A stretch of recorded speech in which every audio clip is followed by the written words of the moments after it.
I'm here at the British Open on the Besson brass instrument stand, talking with Lyndon Chapman from Besson Instruments, and we're just having a look at some of the euphoniums that are available.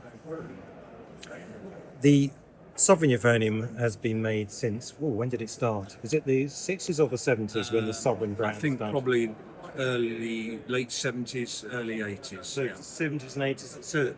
So many people around the world must have played one of these at some point, and it's still, in essence, pretty much the same instrument as those early days. Yeah, I mean, obviously, going back to the annals of the Boosey and Hawkes times, who I worked with and who I was pleased to work with Rosehill Instruments many years ago.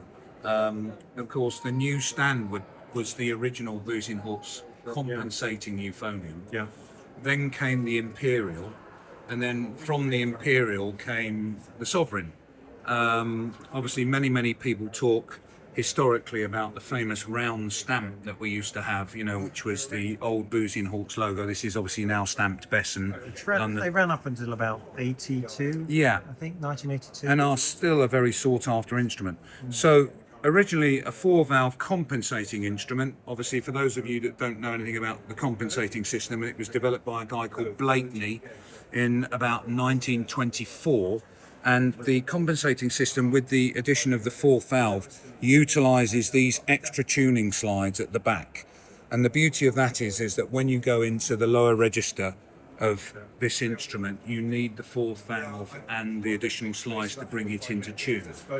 Obviously, development and evolution on this instrument is now that you'll see the trigger operating the main tuning slide at the back, behind the belly guard. The guard's on purely and simply to stop the trigger coming into contact with the belly. So this is an option, because we still stock and supply quite a few of the standard 967. 967, yeah. So this is the 967T, which With the has trigger. the trigger on the main tuning slide. And obviously, you may or may not have seen the new Sovereign instrument, the 969, that has been recently released, which is basically a new project that we worked with David Childs.